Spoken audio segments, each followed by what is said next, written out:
Hello friends, क्या आप जानते हैं ब्लैक होल क्या है? अगर नहीं तो इस वीडियो को पूरा ज़रूर देखें। अंतरिक्ष में मौजूद ब्लैक होल्स कुछ विचित्र और सबसे आकर्षक वस्तुएं हैं। वे अत्यधिक सघन और मजबूत गुरुत्वाकर्षण के साथ मौजूद है, जिनकी पकड़ से प्रकाश भी नहीं बच सकता। हिंदी में ब्लैक होल को कृष्ण विवर भी कहा जाता है। हमारी आकाशगंगा मिल्की वे में करोड़ों ब्लैक होल्स मौजूद हैं, लेकिन इनका पता लगा पाना बेहद कठिन है। हमारी आकाशगंगा के दिल में भी एक विशालकाय ब्लैक होल मौजूद है, जिसे सेजिटेरियस ए नाम से पुकारा जाता है। यह पृथ्वी से लगभग 26,000 प्रकाश वर्ष की दूरी पर मौजूद है। आपने भी ब्लैक होल्स के बारे में ज़रूर सुना होगा। अगर आप ब्लैक होल्स के बारे में विस्तार से जानना चाहते हैं तो इस वीडियो को अंत तक पूरा ज़रूर देखें, क्योंकि आज के इस वीडियो में हम आपको ब्लैक होल क्या होता है, ब्लैक होल कैसे बनता है, ब्लैक होल के अंदर क्या है और ब्लैक होल की खोज कब और किसने की जैसे सवालों के जवाब बताएंगे।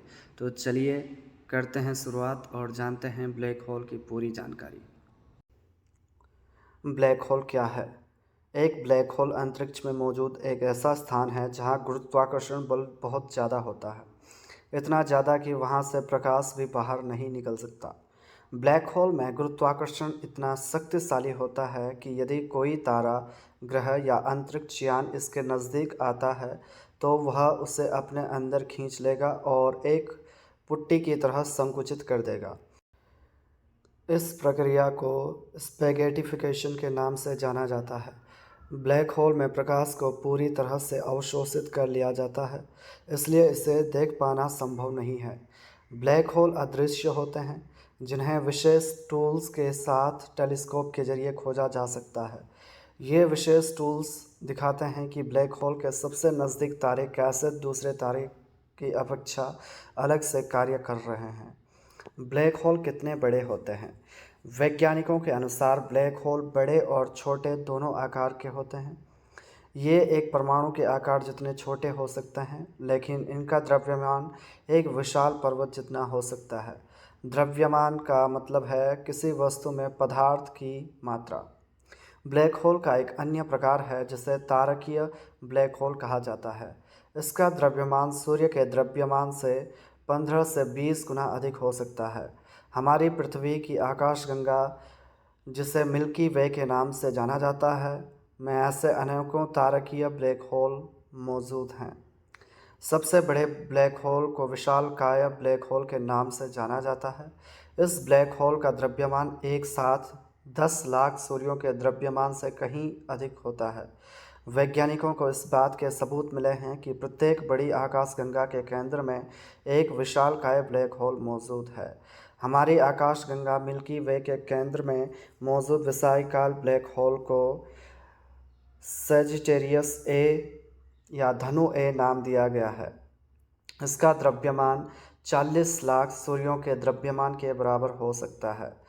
यह इतना विशाल है कि यदि इसे किसी बड़े बाल के अंदर फिट किया जाए तो यह कई लाख पृथ्वी को होल्ड कर सकता है। ब्लैक होल कितने प्रकार के होते हैं? आकार के आधार पर ब्लैक होल को 4 श्रेणियों में वर्गीकृत किया गया है। नंबर 1 तारकीय ब्लैक होल, नंबर 2 मध्यवर्ती ब्लैक होल, नंबर 3 विशालकाय ब्लैक होल एंड नंबर 4 सूक्ष्म रूपी ब्लैक होल। ब्लैक होल कैसे बनता है? ब्लैक होल नाम दो शब्दों का योग है, ब्लैक और होल। चलिए ब्लैक से शुरू करते हैं। एक ब्लैक होल को ब्लैक इसलिए कहा जाता है क्योंकि इसके गुरुत्वाकर्षण से कुछ भी बचकर नहीं निकल सकता, यहाँ तक कि प्रकाश भी नहीं। जितना अधिक द्रव्यमान होगा उतना ही अधिक गुरुत्वाकर्षण होगा। भले ही प्रकाश तेज गति से यात्रा करता हो, लेकिन ब्लैक होल के गुरुत्वाकर्षण के लिए इसका कोई मुकाबला नहीं है। अब जानते हैं इसे होल क्यों कहा जाता है। असल में ब्लैक होल के लिए होल शब्द थोड़ा गुमराह करने वाला है। वे एक होल की तरह इसलिए दिखते हैं क्योंकि वे प्रकाश उत्पन्न नहीं करते हैं। एक ब्लैक होल कभी खाली नहीं होता। वास्तव में इसमें एक सिंगल पॉइंट के अंदर बहुत सारा पदार्थ संघनित होता है। इस पॉइंट को सिंगुलैरिटी के नाम से जाना जाता है। वैज्ञानिकों के अनुसार छोटे ब्लैक होल का निर्माण ब्रह्मांड बनने की शुरुआत के साथ ही हो गया था। तारकीय ब्लैक होल तब बनते हैं जब किसी बड़े तारे का केंद्र अपने आप में ढह जाता है। अत्यधिक गुरुत्वाकर्षण के कारण बड़े तारे अपने ईंधन को बहुत तेज़ी से दहन करते हैं, जो इनके केंद्र को अधिक गर्म और सघन बना देता है। इस दौरान वे अत्यधिक परमाणु प्रतिक्रिया से गुजरते हैं और बहुत ही तेज़ी के साथ चलते हैं। इस दौरान तारे के केंद्र में एक राख का बहुत बड़ा ढेर बन जाता है, जो वास्तव में लोहा होता है। इस लोहे में परमाणु दहन नहीं होता, इसलिए इसमें अतिरिक्त हीट बाहर से निकलकर अंदर बैठ जाती है और यह ढेर बड़ा होता जाता है। अब इस तारे में दो तरह के बल मौजूद हैं जो एक दूसरे के खिलाफ लड़ रहे होते हैं। एक बल जलने के लिए बचे हुए ईंधन से आता है, जो इसे सिकुड़ने से बचाने का प्रयास करता है, और दूसरा बल लोहे के गुरुत्वाकर्षण का होता है, जो सब कुछ अंदर खींच रहा होता है। इस दौरान तारे के केंद्र को पकड़ने रखने के लिए दबाव बना रहता है। गुरुत्वाकर्षण बढ़ता जाता है और दबाव कमोवेश वहीं रहता है। अंत में गुरुत्वाकर्षण जीत जाता है और सब कुछ ढहने लगता है। इस दौरान दो चीज़ें घटित होती हैं। तारे के कुछ पदार्थ अंतरिक्ष की तरफ छूटने लगते हैं, जिससे उत्पन्न होने वाले प्रकाश को हम सुपरनोवा बोलते हैं, और बाकी बचा स्टफ एक बिंदु में संघनित हो जाता है, जिसे सिंगुलैरिटी बोलते हैं। ये ब्लैक होल तारे से बनते हैं, इसलिए इन्हें तारकीय या स्टेलर कहा जाता है। अभी आपने स्टेलर ब्लैक होल की बनने की प्रक्रिया को समझा, लेकिन इनसे बड़े ब्लैक होल भी अंतरिक्ष में मौजूद होते हैं, जिन्हें विशालकाय ब्लैक होल कहा जाता है। ये ब्लैक होल इतने विशाल होते हैं कि इनके आगे स्टेलर ब्लैक होल मामूली सा नज़र आता है। ये ऐसे ब्लैक होल होते हैं जो सूर्य से लाखों या अरबों गुना अधिक विशाल हो सकते हैं। ये ब्लैक होल लगभग प्रत्येक आकाशगंगा के केंद्र में पाए जाते हैं। वैज्ञानिक अभी तक इस बात का पता नहीं लगा पाए हैं कि ये ब्लैक होल कहाँ से आते हैं। हमारी आकाशगंगा मिल्की वे में भी एक ब्लैक होल मौजूद है, जो पृथ्वी से 26,000 प्रकाश वर्ष की दूरी पर स्थित है। इस सुपर मैसिव ब्लैक होल को सेगिटेरियस ए के नाम से जाना जाता है। ब्लैक होल का पता कैसे लगाया जाता है? हम ब्लैक होल को देख नहीं सकते, क्योंकि वे तारों की तरह प्रकाश नहीं छोड़ते हैं। हालांकि आकाश में कुछ ब्लैक होल चमकदार भी हो सकते हैं। ऐसा ब्लैक होल द्वारा तारे के स्टफ को निगलने से पहले होता है। ब्लैक होल के चारों तरफ एक बाउंड्री होती है, जिसे इवेंट हैरिज़ोन या घटना क्षितिज कहा जाता है। जब भी कुछ इवेंट हैरिज़ोन के पास से गुजरता है, तो वह ब्लैक होल की गिरफ्त में आ जाता है। लेकिन जैसे ही गैस और धूल इवेंट हॉरिज़ॉन के करीब और करीब आते हैं, ब्लैक होल में गुरुत्वाकर्षण उन्हें तेज़ी के साथ घुमाता है, जो कि बहुत सारे रेडिएशन का निर्माण करता है। इस दौरान हमें इवेंट हॉरिज़न से प्रकाश निकलता हुआ नज़र आता है। इस प्रकाश को देखने के लिए वैज्ञानिक अंतरिक्ष में सैटेलाइट्स और टेलीस्कोप का इस्तेमाल करते हैं। 1970 के दशक में खोजा गया सिजनस X1 पहला ब्लैक होल था जिसकी पुष्टि हुई। इससे बहुत सारी एक्स-रेज निकलती हुई नज़र आती हैं। ब्लैक होल का पता एक और तरीके से लगाया जा सकता है। जब कोई तारा बहुत तेज़ गति से किसी स्थान जहां कुछ भी नहीं है की परिक्रमा करता हुआ दिखाई देता है, तो वहां ब्लैक होल मौजूद होता है। इस दौरान वह तारा सामान्य तारों की अपेक्षा अलग से अधिक चमकदार दिखाई देता है। ब्लैक होल के अंदर क्या है? ब्लैक होल के अंदर क्या है, यह अभी भी वैज्ञानिकों के लिए एक पहेली बना हुआ है, क्योंकि ब्लैक होल में जाकर वापस आना संभव नहीं है। किसी इंसान या वस्तु तो क्या, यह प्रकाश के लिए भी संभव नहीं है। ब्लैक होल का गुरुत्वाकर्षण इतना अधिक है कि वह प्रकाश को भी अवशोषित कर लेता है। वहाँ भौतिकी का कोई भी नियम लागू नहीं होता।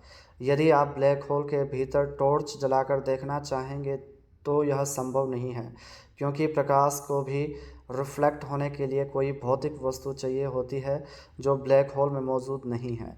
इसलिए आपको अंधेरे के अलावा कुछ भी नहीं दिखाई देगा। जब आप ब्लैक होल के नज़दीक जाएंगे तो पहले चरण में आप उसके घटना क्षितिज इवेंट हॉरिज़ॉन को पार कर जाएंगे। इस दौरान तीव्र गुरुत्वाकर्षण के कारण आपकी घड़ी धीमी चलने लगेगी, लेकिन इसके अलावा आपको कुछ खास अनुभव नहीं होगा। लेकिन आप वहां से नज़दीकी स्पेस स्टेशन में संपर्क करने के लिए सिग्नल भेजना चाहेंगे तो स्पेस स्टेशन में मौजूद अंतरिक्ष यात्री आपका सिग्नल प्राप्त नहीं कर पाएंगे। उन्हें यह सिग्नल रेड शिफ्टेड नज़र आएगा, लेकिन आपके लिए यह सब सामान्य होगा और आप ब्लैक होल में आगे की तरफ बढ़ते जाएंगे। जैसे ही आप सिंगुलैरिटी के नज़दीक पहुंचेंगे तो आपकी घड़ी लगभग रुक जाएगी और आप एक्स-रे और गामा किरणों के संपर्क में आ जाएंगे, जहां आप जलकर नष्ट हो जाएंगे। यदि आप वहां से बच भी जाते हैं तो टाइडल फोर्स के कारण आपके शरीर के कई टुकड़े हो जाएंगे। हालांकि आप सिंगुलैरिटी तक कभी भी नहीं पहुंच पाएंगे, लेकिन फिर भी अगर आप पहुंच जाते हैं तो आपको वहां विकिरणों यानी रेडिएशंस के अलावा कुछ भी नज़र नहीं आएगा, क्योंकि सारा पदार्थ शक्तिशाली गुरुत्वाकर्षण की वजह से टूटकर अत्यंत उच्च तापमान के कारण विकिरणों में बदल जाता है। ब्रह्मांड में कितने ब्लैक होल हैं? ब्रह्मांड में कितने ब्लैक होल हैं, इसका सटीक जवाब खोज पाना मुमकिन नहीं है, लेकिन एक अध्ययन में लगाए गए अनुमान के अनुसार 40 अरब ब्लैक होल देखने योग्य ब्रह्मांड में मौजूद हैं। यह देखने योग्य ब्रह्मांड 93 अरब प्रकाश वर्ष में फैला हुआ है। तो आप अंदाज़ा लगा सकते हैं कि पूरे ब्रह्मांड में कितने ब्लैक होल्स मौजूद होंगे। यह अध्ययन इटली स्थित international school for advance studies के वैज्ञानिकों द्वारा किया गया था। ब्लैक होल की आवाज़ कैसी है? अमेरिका की अंतरिक्ष अनुसंधान संस्थान नासा द्वारा ब्लैक होल आवाज़ रिकॉर्ड की गई। इस आवाज़ को सुपरसोनिक साउंड क्वालिटी के साथ सुनने पर इसकी विशालता और भयावता का अंदाज़ा लगाया जा सकता है। इससे आने वाली आवाज़ हैरान करने और बेहद डरावनी है। एक स्टडी में ब्लैक होल में गूंजने वाली 8 प्रकार की नई आवाज़ों का पता लगाया गया है। इन आवाज़ों को ब्लैक होल बाइनरीज का नाम दिया गया है। शोधकर्ताओं द्वारा ब्लैक होल में इको करने वाले ब्लैक होल सिस्टम की भी पहचान की गई है। वैज्ञानिकों का मानना है कि इन आवाज़ों के जरिए आकाशगंगा के विकास में ब्लैक होल की भूमिका के बारे में भी पता लगाया जा सकता है। ब्लैक होल कैसे दिखते हैं? ब्लैक होल दिखने में पूरी तरह से काले और आकृति विहीन होते हैं। हमारे सूर्य के द्रव्यमान का लाखों या अरबों गुना अधिक होने के बावजूद आकाशगंगाओं के केंद्र में विशाल ब्लैक होल भी आश्चर्यजनक रूप से छोटे दिखते हैं। वे अत्यधिक धूल और गैस के बादलों से ढके हुए होते हैं, जिनका अवलोकन करना काफ़ी कठिन होता है। ब्लैक होल थ्योरी किसने दी? ब्लैक होल की भविष्यवाणी सबसे पहले एल्बर्ट आइंस्टाइन द्वारा दी गई थी। उन्होंने सन 1916 में पहली बार अपने नए सिद्धांत सापेक्षता के सामान्य सिद्धांत के आधार पर ब्लैक होल के अस्तित्व की भविष्यवाणी की थी। सबसे पहले ब्लैक होल की खोज कब और किसने की? जैसा कि मैंने पहले आपको बताया, सबसे पहले एल्बर्ट आइंस्टाइन ने ब्लैक होल के होने की भविष्यवाणी की थी, लेकिन ब्लैक होल शब्द इस्तेमाल पहली बार सन 1967 में अमेरिकी खगोल शास्त्री जॉन व्हीलर द्वारा किया गया। सबसे पहला ब्लैक होल जिसकी पहचान की गई सिग्नस X1 था। इसकी खोज सन 1971 में कई शोधकर्ताओं ने मिलकर की थी। ब्लैक होल की सबसे पहली फ़ोटो कब कैद की गई? ब्लैक होल की सबसे पहली इमेज को सन 2019 में इवेंट हॉरिज़ॉन टेलीस्कोप के सहयोग से कैप्चर किया गया। यह ब्लैक होल M87 गैलेक्सी के केंद्र में पृथ्वी से 55 मिलियन प्रकाश वर्ष दूर मौजूद था, जिसकी दिलकश फ़ोटो ने दुनिया भर के वैज्ञानिकों को रोमांचित कर दिया। क्या ब्लैक होल पृथ्वी को तबाह कर सकता है? ब्लैक होल स्वयं अंतरिक्ष में पृथ्वी, चांद या तारों को निगलने के लिए नहीं घूमते हैं। पृथ्वी ब्लैक होल में समा जाए ऐसा संभव नहीं है, क्योंकि कोई भी ब्लैक होल पृथ्वी के साथ ऐसा करने के लिए हमारे सौरमंडल के नज़दीक नहीं है। यदि कोई ब्लैक होल जिसका द्रव्यमान सूर्य के द्रव्यमान के बराबर है सूर्य की जगह लेता भी है तो भी पृथ्वी उसमें नहीं गिरेगी, क्योंकि ब्लैक होल का गुरुत्वाकर्षण सूर्य के गुरुत्वाकर्षण के बराबर होगा। इसलिए पृथ्वी और अन्य ग्रह ब्लैक होल की वैसे ही परिक्रमा करते रहेंगे जैसे वह सूर्य की करते हैं। आई होप गाइस कि आपको ये वीडियो पसंद आई होगी। तो अगर आपको पसंद आई है तो इस वीडियो को like, comment, share and subscribe करना मत भूलना।